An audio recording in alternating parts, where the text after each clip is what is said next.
Total बड़े channel लगभग 90% बिक चुके हैं। खट्टर साहब आप तो खिचड़ी खिला के एमएलए बन गए हैं। सब कुछ फ्री करने के बाद भी दिल्ली सरकार का बजट प्लस में जाता है और यहाँ सब कुछ लूटने के बाद भी 3.5 लाख करोड़ कर्जा है। कांग्रेस तो थी नहीं, कांग्रेस मतलब बीजेपी मतलब कांग्रेस। वही एग्रोमैल का उद्घाटन कर रहे हैं जो इन्होंने बेच दिया था। मकान बनाने का रिकॉर्ड नहीं है, मकान तोड़ने का रिकॉर्ड है। वो तड़प तड़प के मर गए। इन्होंने 25-25, 30-30 हजार गरीबों से लिए। हमारे शहर में मकान है, उतने ही यहाँ पे झुग्गियां हैं, तो क्या उनको शौक है झुग्गियों में रहने पर? 7 साल के बच्चे की इनकम ये 7 लाख दिखा देते हैं। स्कूलों के बहुत ही बुरे हालात हैं, चाहे वो कांग्रेस के टाइम थे चाहे वो बीजेपी के टाइम थे। नमस्कार, मैं जनता की आवाज़ और इस वक्त हम मौजूद हैं करनाल में और आपको एक बता दें कि किस तरह से जो लगातार हैं विपक्ष पार्टियां प्रदर्शन करती है। कहीं ना कहीं जो गरीब जन लोग हैं, आम जन लोग हैं, वो कहीं ना कहीं सड़कों पर है और उनके चलते आज हम यहाँ पर जो पहुँचे हैं, आम आदमी पार्टी के जो नेता हैं MC बलविंदर जी, उनसे हम बातचीत करने का प्रयास करेंगे कि देश में इतनी उथल पुथल चली हुई है। कहीं ना कहीं हम अगर शिक्षा की बात करें तो कहीं ना कहीं शिक्षा का जो महत्व है वो बहुत निचले स्तर पर चला गया है और उसके चलते ये क्या कुछ कहना चाहेंगे, इनसे हम बातचीत करेंगे। और जो शिक्षा, स्वास्थ्य और रोजगार है वो एक देश को जो उन्नति पे लेके जाता है वो बहुत जरूरी है, जिसके चलते हम यहाँ पर जो MC बलविंदर जी हैं उनसे हम बातचीत करने का प्रयास करेंगे। नमस्कार सर। नमस्कार, आपको भी नमस्कार, सभी दर्शकों को भी नमस्कार जी सर, क्या कहना चाहेंगे कि देश में इतनी उथल पुथल चली हुई है और लगातार जो विपक्ष पार्टियां हैं वो प्रदर्शन करती हैं, सड़कों पर आती है, तो क्या कारण है उसका? ऐसे है जी, प्रदर्शन पहले नहीं चलता था लगभग हरियाणा में तो तब से प्रदर्शन चले हैं विपक्ष के, जब से आम आदमी पार्टी एक्टिव हुई है। आपको पता है सबसे पहले मैं आज़ाद पार्षद बना था, फिर दूसरी बार फिर आज़ाद पार्षद बना। आज तक मैं किसी पार्टी में शामिल नहीं हुआ क्योंकि मुझे किसी भी पार्टी की नीतियाँ अच्छी नहीं लगती थी। कारण यह है कि मैं कहीं ना कहीं विपक्ष से भी नाराज़ था कि जनता के पास 2 विकल्प होते हैं। एक होता है कि सत्ता पक्ष, अगर सत्ता पक्ष जनता की आवाज़ नहीं सुनता है तो फिर उसके पास विपक्ष का ऑप्शन होता है कि वो विपक्ष के पास जाए, विपक्ष उसकी आवाज़ उठाए। तो जो विपक्ष था वो ED और CBI के डर से 9 साल तक बोल ही नहीं पाया जब तक हमारी पार्टी एक्टिव नहीं थी। हम इनकी नीतियों के साथ इसलिए लगे हैं क्योंकि शुरू से ही मेरा शिक्षा और स्वास्थ्य की तरफ ध्यान रहता है। मेरे जो वार्ड में आप स्कूल की दशा जो पहले है वो देख सकते हैं जाके। तो अगर जब कोई शिक्षित नहीं होगा तो हमारा देश नंबर 1 बन ही नहीं सकता। और शिक्षित कैसे होगा, हर जन शिक्षित कैसे होगा, हर बच्चा शिक्षित कैसे होगा, जब अगर सरकारी स्कूलों की एजुकेशन बढ़िया होगी तभी हमारा देश आगे बढ़ेगा, तभी हर बच्चा पढ़ पाएगा। प्राइवेट स्कूलों के सहारे में हमारा देश शिक्षित नहीं हो सकता। स्कूलों के बहुत ही बुरे हालात हैं, चाहे वो कांग्रेस के टाइम थे चाहे वो बीजेपी के टाइम थे। वो सिर्फ फॉर्मेलिटी है, वो तो सिर्फ वहाँ पे जैसे लगता है कि घर वालों को कि जी ये मिड डे मील खिलाने के लिए यहाँ पे बच्चों को बुलाते हैं। शिक्षा का बहुत बुरा हाल है, स्वास्थ्य का बहुत बुरा हाल है। मैं सही से बताऊं को तो जो हॉस्पिटल है वहाँ पे इलाज के कारण मरीज दिन रात मर रहे हैं। अमीर जो मरीज होते हैं वो तो प्राइवेट हॉस्पिटल में इलाज करा देते हैं, लेकिन गरीब तो वहाँ पे तड़प तड़प के ही मरता है।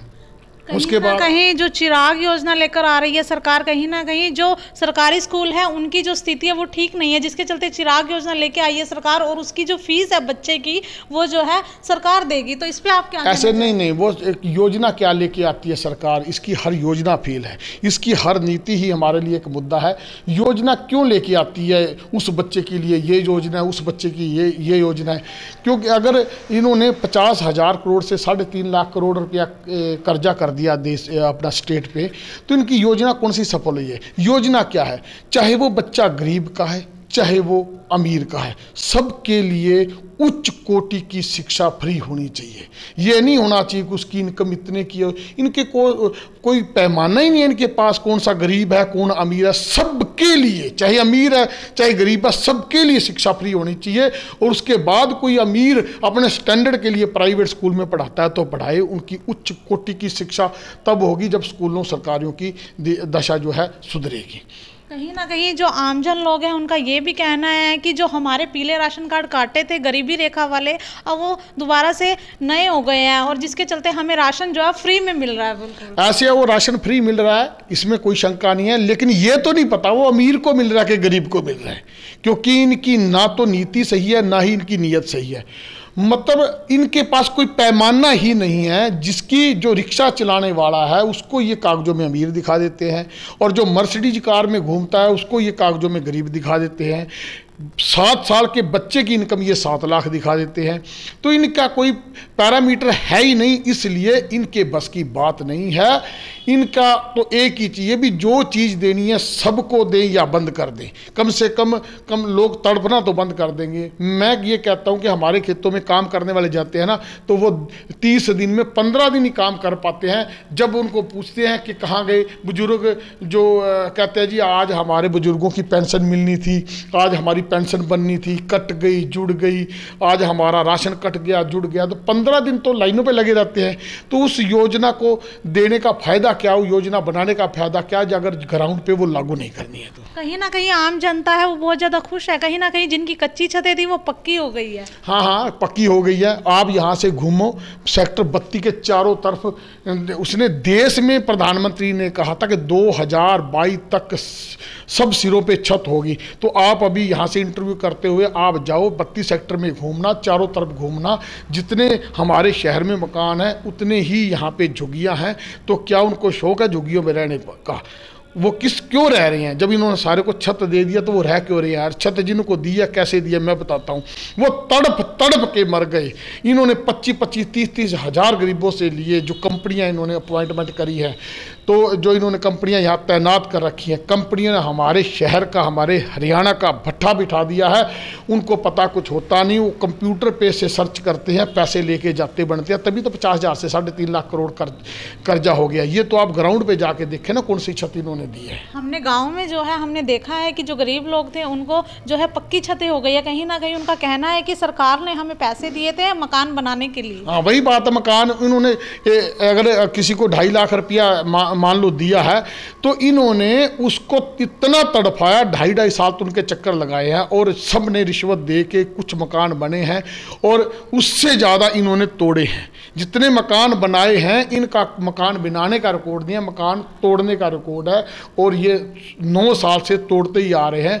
अब यूपी का भी कल आया था कि ये बुलडोजर चला रहे थे, एक माँ और बेटी, वहाँ आग लग गई बुलडोजर चलाने से, तारों तुरों में भिड़ के, और वहीं झुग्गी जल गई, और वो माँ बेटी दोनों वहाँ मर गई। इतनी अत्याचारी सरकार कोई ना आई है ना आएगी। कहीं ना कहीं जो सरकार है उनका ये कहना है कि जो भी इलीगल कंस्ट्रक्शंस है उसके ऊपर हम जो है अपना पीला पंजा चलाते हैं, क्योंकि वो इलीगल है।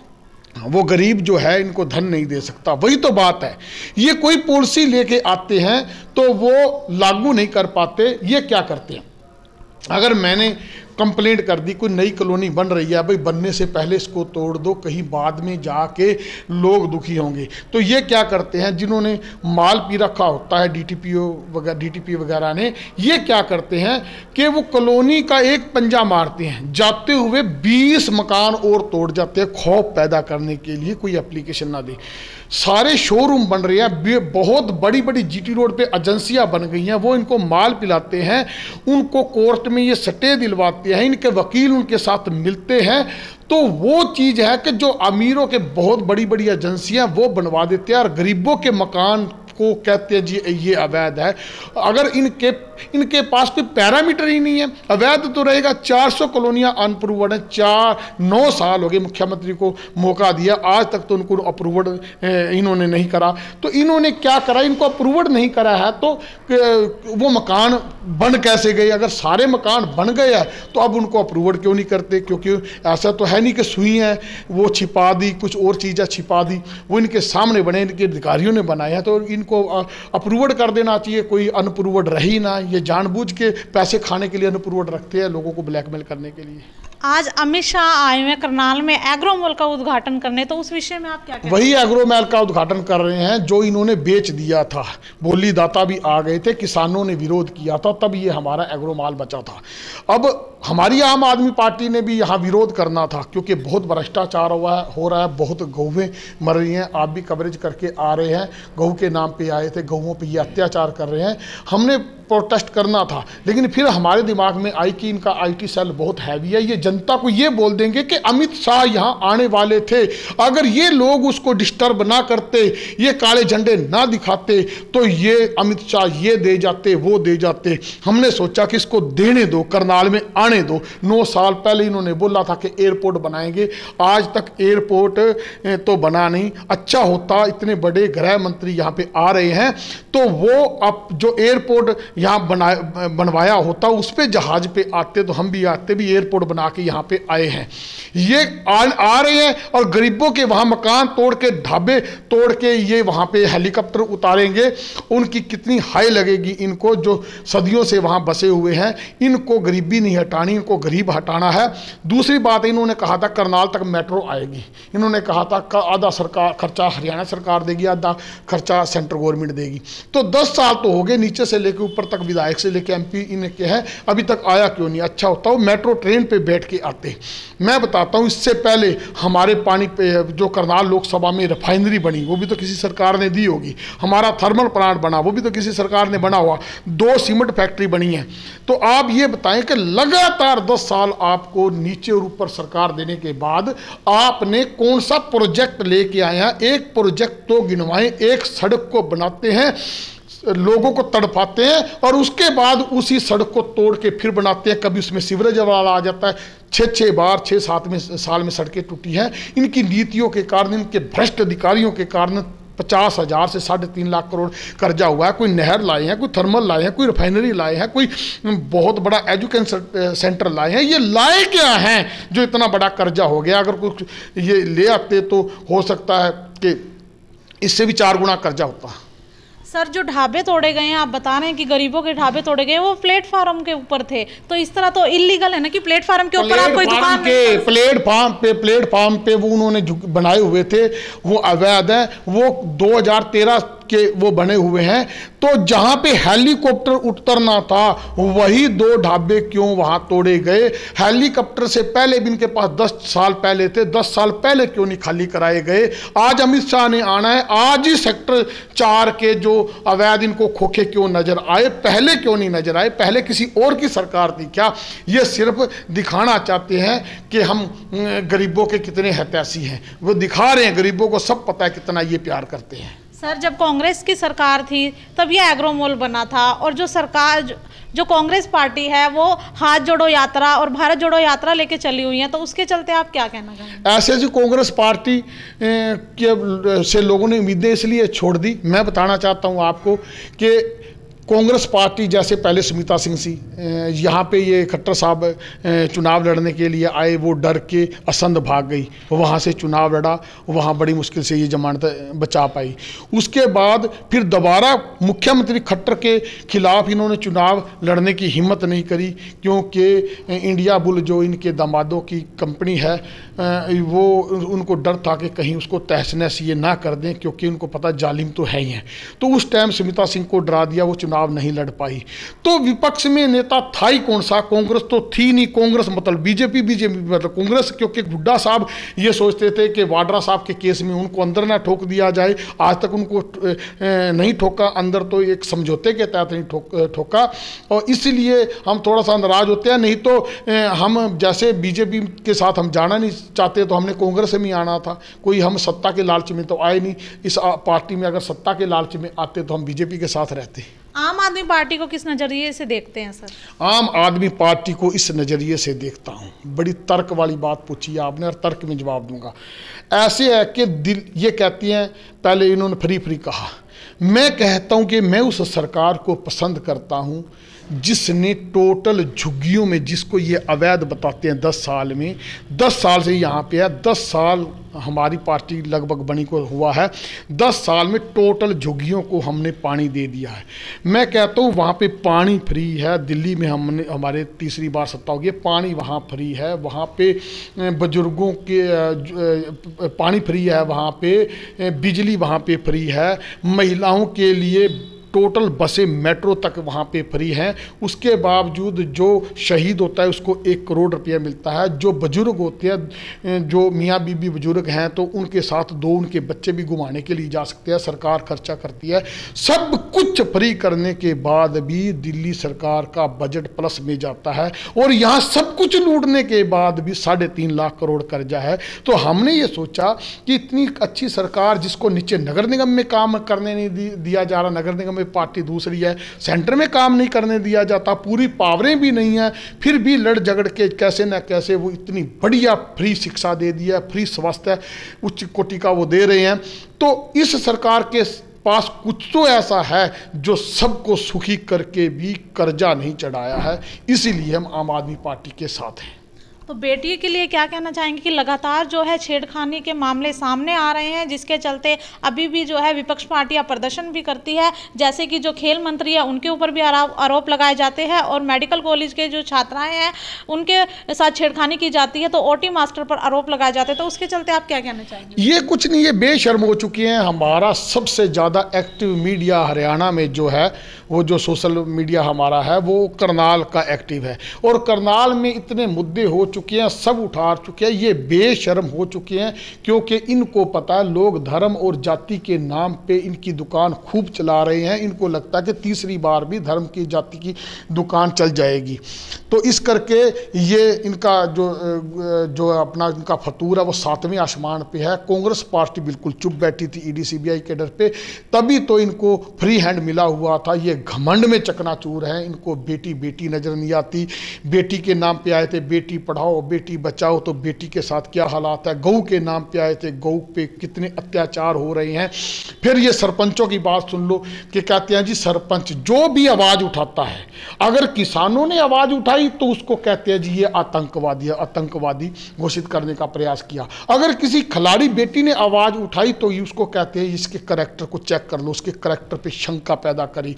अगर सरपंचों ने आवाज उठाई कि हमारे को छोटी पंचायत को जनता ने बनाया है, और उस पे इन्होंने क्या करा, सरपंचों को भ्रष्टाचारी साबित करने का प्रयास किया। मैं एक क्वेश्चन करता हूं कि आप ई टेंडरिंग करते हैं, सरपंचों का भ्रष्टाचारी बताते हैं। नगर निगम में टोटल काम, किसी पार्षद को 1 पैसा खर्च करने का डायरेक्ट अधिकार नहीं है। नगर निगम में टोटल काम ई टेंडरिंग के थ्रू होते हैं।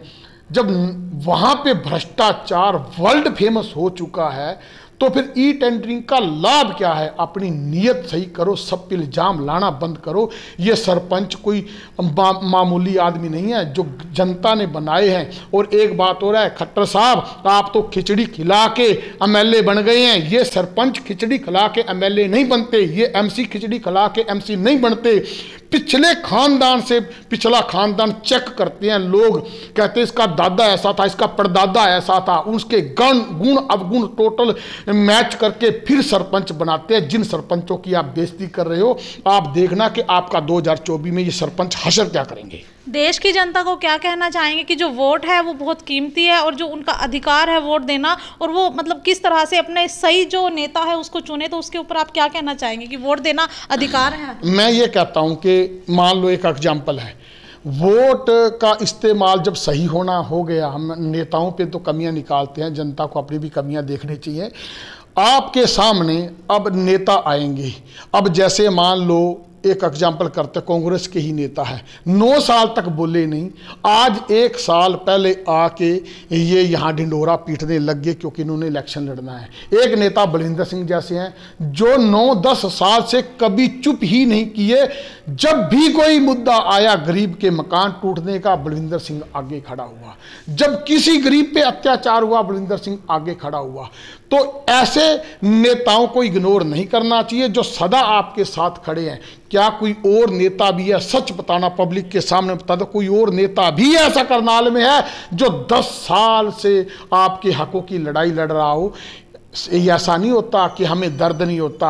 अगर किसी सरकार को खिलाफत करते हैं तो बहुत दर्द सहना पड़ता है, और ये जनता को समझना होता है कि कैसे नेता सिलेक्ट करने हैं। समय पे आके ये पहले धन अर्जित करते हैं, प्रॉपर्टियों से दुनिया जहान का धन कमाते हैं ये नेता, बाद में IT सेल हायर करते हैं और एकदम से तूफान मचाते हैं, लहरें बनाते हैं और ये बन जाते हैं। ये आज ऐसा माहौल पैदा हो गया है, इनको जनता पे ज़्यादा आपके अपने IT सेल पे भरोसा हो गया है। जनता को कहता हूं कि इनकी बातों में ना आओ। आपको पता है टोटल बड़े चैनल लगभग 90% बिक चुके हैं, और जो थोड़े बहुत बचे हैं उनको ये खरीद लेंगे। जो पत्रकार नहीं बिकता वो चैनल खरीद लेते हैं। आपको सब समझ चुके हैं। वोट का सही इस्तेमाल करना, मेरे को बोलते थे ये आज़ाद पार्षद सरकार के खिलाफ है, ये काम नहीं कर पाएगा। सबसे ज़्यादा काम सेक्रेटरी कार्यकाल में करवाए हैं, कोई किसी का कुछ नहीं बिगाड़ सकता। जो जनता का नुमाइंदा है, अगर जनता उसके साथ है तो उसकी कामयाबी को कोई पक्ष और विपक्ष रोक ही नहीं सकता। यहाँ पर जो है करनाल के वार्ड नंबर 2 से MC बलविंदर जी से हमने बातचीत की और उन्होंने बताया कि किस तरह से जो रोजगार है, शिक्षा है और किस तरह से हमारे देश में जो है कहाँ तक पहुँच चुकी है और शिक्षा का स्तर भी कहाँ तक पहुँच चुका है। और इनका ये भी कहना है कि जो हमारा जो देशवासियों के लिए, ये भी इन्होंने कहा, जनता के लिए कहा है कि जो भी हमारा वोट है वो बहुत कीमती है, उसको सोच समझ कर ही अच्छे नेता के हाथों में देना चाहिए। कभी भी इस तरह से किसी भी लालच में आकर नहीं देना चाहिए। तो ऐसी ही तमाम खबरों के लिए हमारे चैनल से बने रहिए। इसी के साथ मैं जनता की आवाज़। जय हिंद, जय भारत।